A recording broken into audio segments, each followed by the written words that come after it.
अजमेर नगर निगम में 2021 में ward member के जो चुनाव होने जा रहे हैं, इस बार के चुनाव काफी दिलचस्प हैं। वार्ड नंबर 16 में समय हम बैठे हैं। 16 के अंदर बीजेपी से उम्मीदवार है भारती श्रीवास्तव और कांग्रेस से उम्मीदवार है हिमांशु गर्ग। दोनों के बीच ही बहुत ही बेहतरीन टक्कर है, क्योंकि इसमें विशेष बात है कि भारती श्रीवास्तव पिछले 10 साल से इस क्षेत्र की पार्षद रही है। एक बार उनकी पुत्री, एक बार उनको स्वयं।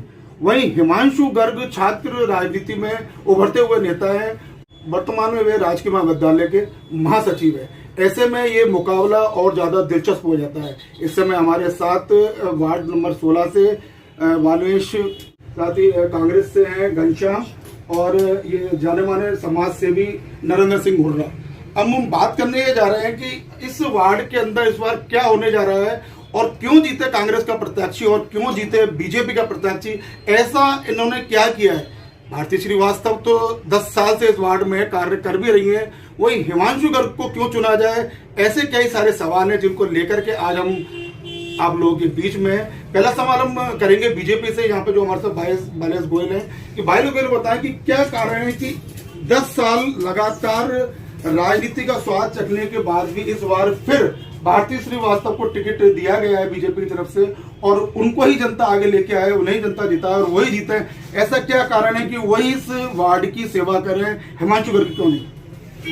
देखो, ये तो जनता का फैसला है। दूसरा, उनका काम बोलता है। पिछले 10 साल में आप देखेंगे इस वार्ड की जो दूरदर्शिता थी, कई स्थान ऐसे थे जहां पर काम की ज़्यादा आवश्यकता थी, चाहे सफाई का मसला हो, नालियों का मसला हो, सड़कों का मसला हो, लाइटों की सुचारू व्यवस्था हो।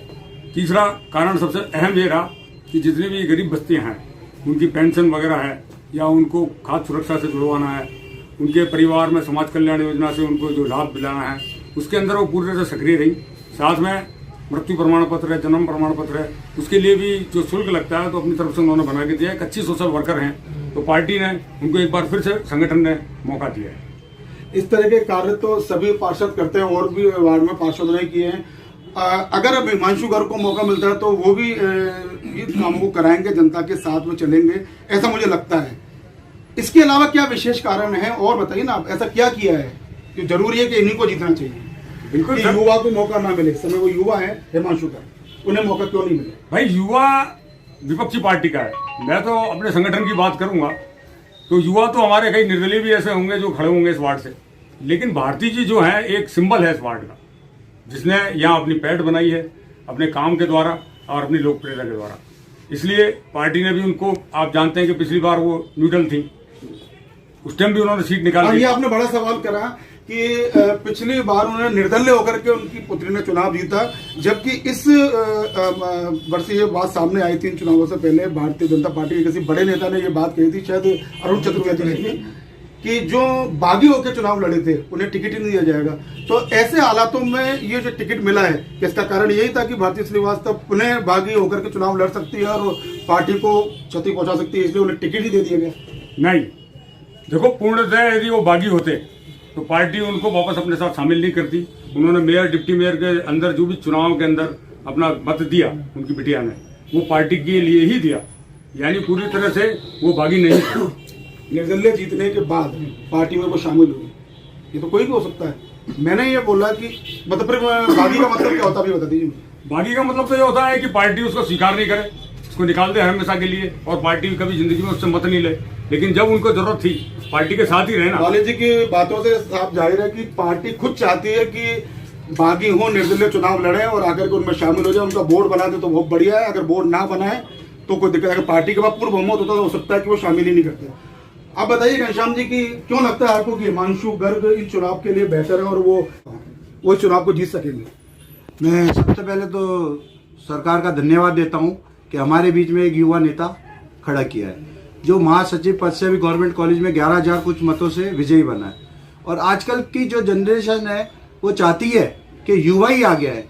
जिस हिसाब से युवा को आगे किया है, हम सब पूरा वार्डवासी हर कोई की जुबान पे अभी जिस पोजीशन में, आज पोजीशन में नाम सिर्फ हिमांशु गर्ग का ही चल रहा है। ठीक है, हर कोई है। आजकल के टाइम में टेक्नोलॉजी बढ़ गई है, पहले के टाइम में वो टेक्नोलॉजी थी, आजकल बहुत सी चीज़ें मोबाइल से हो रही है, लैपटॉप से हो रही है, और आजकल जो चीज़ें हो रही है सब इसी के आधार पे जिस तरह से युवा को खड़ा किया है, युवा लोगों में जिस तरह का जोश है, उस हिसाब से मैं बोलता हूँ बहुत अच्छा टिकट दिया है। पहले भी कितने हमारे कैंडिडेट आए, पर वो इस तरह की फाइट नहीं कर पाए जो अभी जोशों से लगे हुए हैं। तो हम चाहते हैं इस बार हिमांशु गर्गी ये कर सकता है। अगर हिमांशु गर्ग जीतते हैं तो आपको क्या लगता है क्या करेंगे इस वार्ड के लिए? हिमांशु गर्ग अगर जीतते हैं, मतलब क्या ऐसा करेंगे जो भारती श्रीवास्तव ने नहीं किया, क्या अलग या क्या अनोखा होगा, ये बताइए। आज के टाइम में जिस तरह से देखा जाता है तो सब जने स्मार्ट सिटी पे गौर कर रहे हैं। तो इस स्मार्ट सिटी के हिसाब से जो भी मजा मार्केट में जो भी हर हमारी एक टीम बनाई जाएगी वार्ड वाइज हर 7 दिन के अंदर उसको हम सर्वे करेंगे। और उस सर्वे से ये पता करेंगे कि किस वार्ड में क्या कमी है।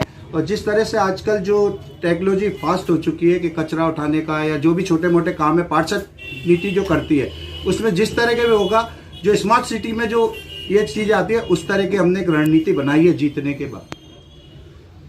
अच्छा, इसमें एक अलग से एक सवाल है मैं जो करना चाहूंगा और 80 वार्ड की जनता के बीच में भी ये लाना चाहूंगा, मतलब वार्ड नंबर 16 के लिए नहीं है ये, कि जो 2016 के अंदर ये चुनाव हुए थे वार्ड पार्षद के, उसके अंदर एक नियम था कि जो 10th क्लास पास होगा वही उम्मीदवार बन सकता है।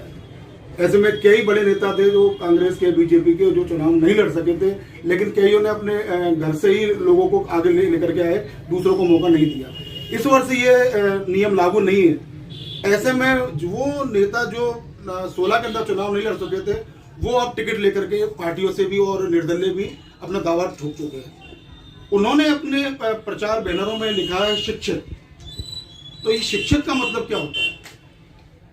2016 में वो शिक्षित नहीं थे, अब वो शिक्षित कैसे हो गए? आज भी उनकी डिग्री वही है या उन्होंने और ज्यादा पढ़ाई कर ली है? शिक्षित और पढ़े लिखे में क्या अंतर होता है, आप बताएंगे?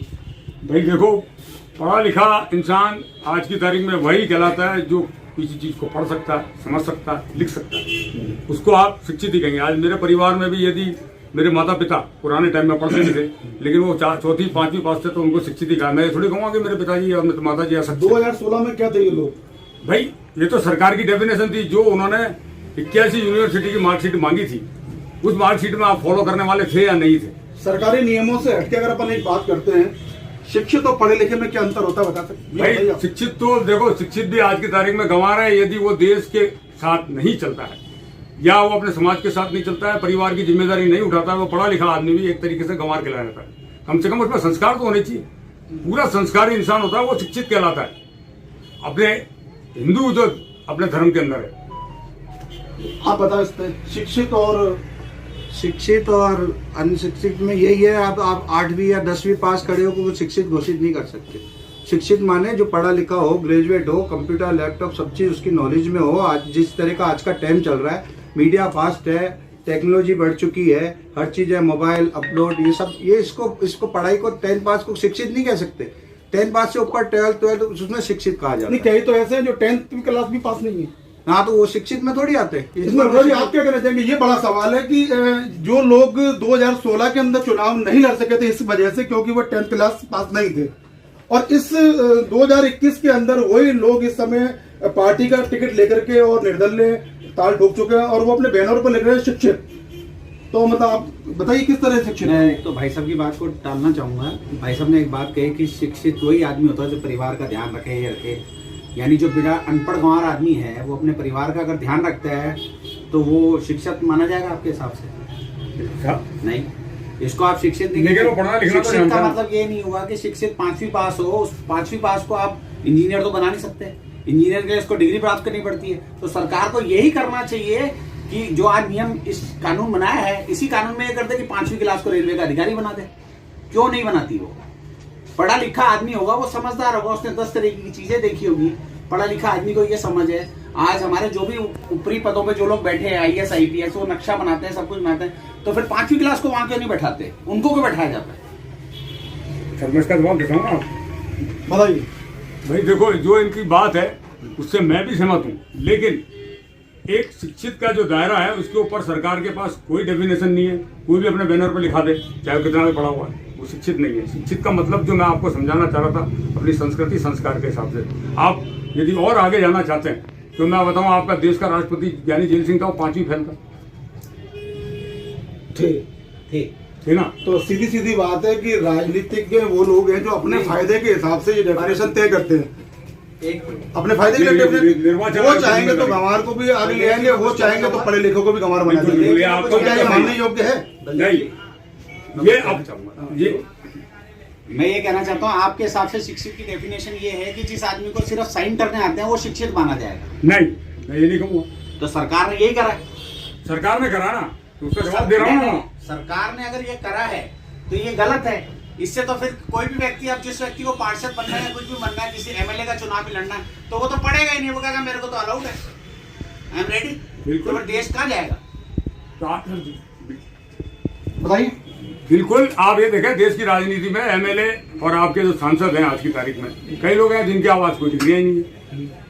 यदि वो आईपीएस आईएएस अधिकारी इस देश को मुख्य तौर पर वही लोग चला रहे हैं, ये तो जनप्रतिनिधि हैं। बिल्कुल। लेकिन इनके लिए भी तो कोई कायना दायरा आना चाहिए। मेरा कहने का मतलब ये, निर्वाचन आयोग यदि इस चीज के ऊपर कोई कार्रवाई करे कि भाई शिक्षित हुई शिक्षित आप नहीं लिखवा सकते, लेकिन लिखवाओ तो आपके पास कोई डिग्री होनी चाहिए। बिल्कुल, ये तो है, बिना डिग्री की ये सरकारें हैं।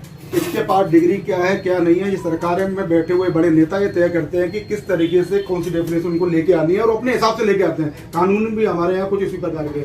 माने जी, एक सवाल जो बहुत महत्वपूर्ण है, जो आपसे पूछना चाह रहा हूँ, पिछले 10 वर्षों से भारती श्रीवास्तव इस बाल की सेवा कर रही है, तो सेवा में ऐसी क्या कमी रह गई है? ऐसे कौन से काम है जो अब तक वो नहीं करा पाई है, आगे भी उन्हें कराने हैं? ऐसे कौन से कार्य हैं? बिल्कुल, देखो, एक तो मुख्य कार्य इस इधर होगा कि शहर के अंदर जिस तरह यातायात की व्यवस्था गड़बड़ है, आपको मालूम है। ये मेन शहर सिटी की यातायात की व्यवस्था प्रशासन संभालेगा, विधायक संभालेंगे। आप शहर में मत जाइए, वार्ड में रहिए। आप वार्ड की आप- बात करो ना। आप वार्ड में बात कीजिए, वार्ड सिर्फ वार्ड की बात कीजिए, शहर की बात मत कीजिए। मैंने कहा क्या कमी रह गई है? उस बता कमी रहा हूँ ना, वार्ड यातायात की कमी को ये एक पार्षद पूरी करेगा, मैं तो नहीं समझता। अब जो सही सवाल है आप खुद देखें अपने वार्ड के अंदर जी, नो वेंडिंग जोन नहीं है, जगह जगह ठेले खड़े हैं, तो नो वेंडिंग जोन की व्यवस्था होगी। उसके बाद जो ये तो पार्किंग की इस व्यवस्था वार्ड नहीं में, मिलती इस है, वार्ड में और दूसरे वार्डों में ये नगर निगम सीधे सीधे इस कार्य को कर रही है। मैंने पूछा ऐसे कौन से